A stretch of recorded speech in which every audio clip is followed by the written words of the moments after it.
So the problem statement is that Riyadh housing challenge is not the result of one single issue.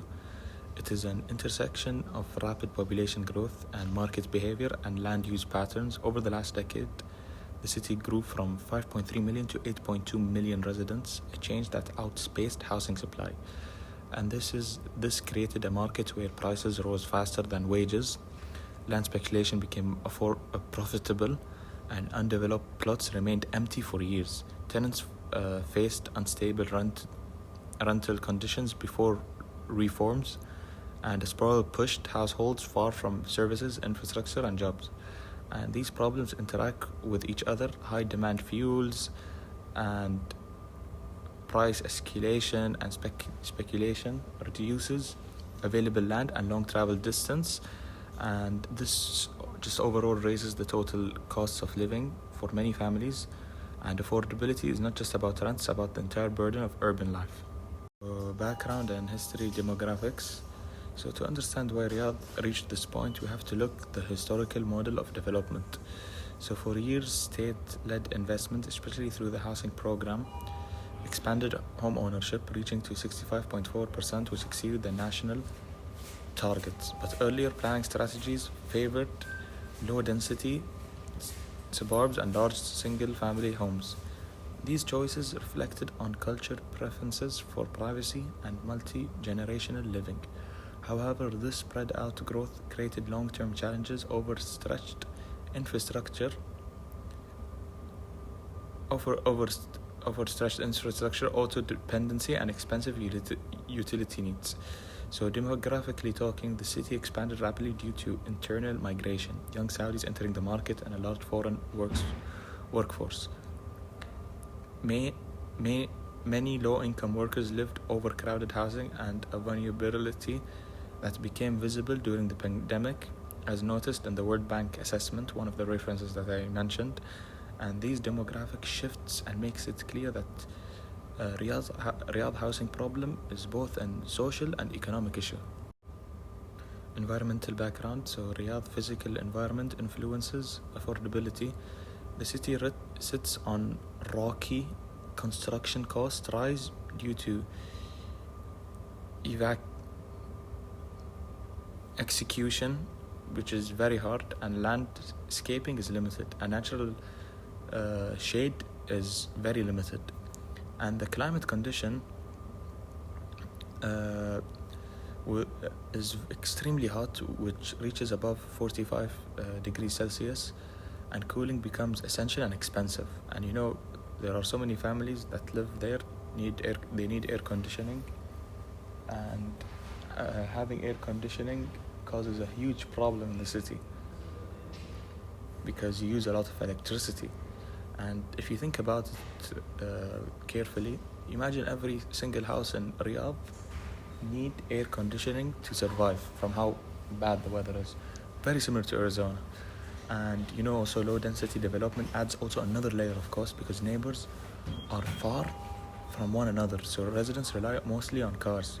They recently opened an underground train, but everyone still relies on cars. Even if a home is cheaper on the outside skirts, the combined cost of a fuel, vehicle maintenance, and time spent commuting often cancels out savings. And one of the references said that UN Habitat, references called UN Habitat's work in Saudi Arabia, the point clearly says that affordability is not only about unit price, it's about access to transport and services and walkability. So planning strategies. Saudi Arabia has introduced several major tools to reshape housing and housing delivered and regulated, and these policies address from different sides of the problems. So transit-linked affordable housing, as Riyadh develops its metro and transit corridors, interrogating houses near the lines reduces transport costs and encourages compact growth.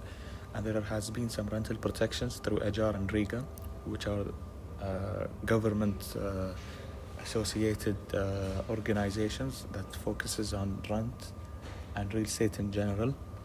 And these systems standardize contract and cap rent increases for 5 years. They basically did something where you cannot increase your rent for the next 5 years to make housing affordable, and they enable automatic lease renewals. This introduces transparency and protects tenants, something that was missing in the earlier market. The earlier market, there has been so much monopoly. So monopoly is when like someone controls all the prices in one certain area, and he can decide what to do on the rent. We can relate when it comes to Arizona Tempe. Mark Taylor is he owns most of the apartments in Arizona, and I feel he plays like monopoly to the tenants, And they also introduced white land tax. So this white land tax is basically if you have an undeveloped land, it pressures you to develop it. If you don't, you have to pay an annual fee of 10% of the land's value, because people used to buy land, they just used to keep it till so many years, and this really destroys the real estate market and makes things very bad, honestly. And housing reforms guided by the World Bank. So there has been improved accommodation standards and cleaner employer responsibilities to create a safer and healthier environment. So those low-income individuals that come from other countries, they get low-income salaries, but now when they have to live somewhere clean and somewhere that follows the health regulations and health policies in terms of the country. And mixed use and inclusive planning based on the UN Habitat support. So these reforms encourage walkability and mid-rise density neighborhoods with services integrated into daily life. And together these strategies move to Riyadh away from spiral and towards more an efficient, balanced urban form.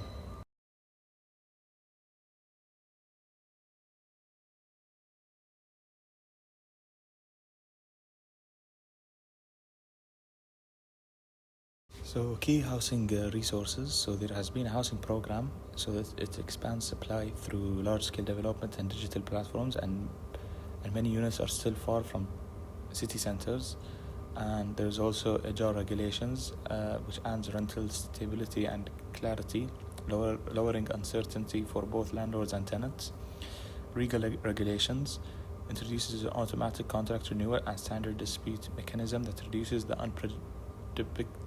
unpredictability renters previously faced. There's this white land tax that directs people that like to not develop land and wait till the prices increase. And there's also the World Bank Labor Housing Strategy, which provides a guidance for healthier and safer accommodations, which supports both public and economic productivity. And these tools are considered essential and shows how Saudi Arabia is aligning regulatory to reform with the border of Vision 2030 goals. Conclusion: the evidence across government reports, international recommendations, and local market behavior points to clear conclusion. No single policy can fix affordability, and Riyadh solutions must work together. Land taxes addresses speculation, but without rental reform, households remain exposed, and rental protections help tenants, but without supply, price stays high. Transit-linked development improves access, but without inclusive zoning, and growth remains uneven. Integrated planning, connecting housing, transportation, land use regulation is the only path to long-term affordability.